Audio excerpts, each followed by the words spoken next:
নির্বাচন এবং ঈদ সামনে রেখে যাতে অবৈধ চ্যানেলে রেমিট্যান্স না আসে সে বিষয়ে সতর্ক রয়েছে বাংলাদেশ ব্যাংক। সীমান্ত থেকে কেউ যাতে জাল নোট পুশব্যাক করতে না পারে সে বিষয়েও কঠোর নজরদারি রয়েছে বলে মন্তব্য করেছেন বাংলাদেশ ব্যাংকের মুখপাত্র মোহাম্মদ আরিফ হোসেন। আরও জানাচ্ছেন তৌহিদুর রহমান। 12 ফেব্রুয়ারি অনুষ্ঠিত হচ্ছে জাতীয় সংসদ নির্বাচন।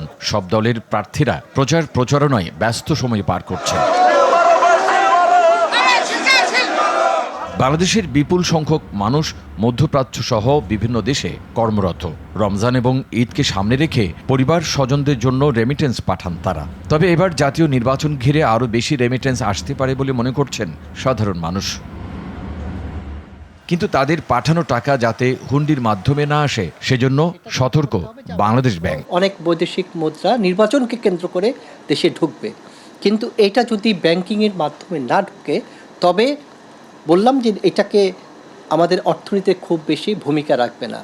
এজন্য বাংলাদেশ ব্যাংক বিষয়টি আগে থেকেই অ্যান্টিসিপেট করেছে এবং ব্যাংকগুলোর সাথে এইভাবে ইনফরমালি কথাবার্তা হয়েছে। প্রবাসীরা যাতে ইনফরমাল সেক্টরের প্রতি টাকা প্রেরণের ক্ষেত্রে আগ্রহী না হয়ে যায় সেই ব্যাপারে আপনাদেরকে সক্রিয় ভূমিকা পালন করতে হবে। ঈদ এবং নির্বাচন সামনে রেখে জাল নোট ছাপানোর কথাও শোনা যাচ্ছে বিভিন্ন মাধ্যমে। এমনকি সীমান্তের উপর থেকেও নকল টাকা আসতে পারে এমন শঙ্কাও রয়েছে।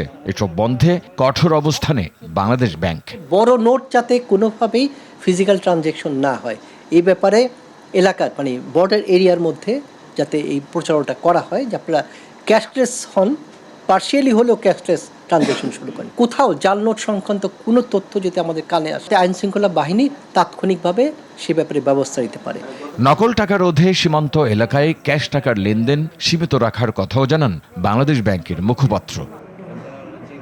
তৌহিদুর রহমান, RTV, ঢাকা।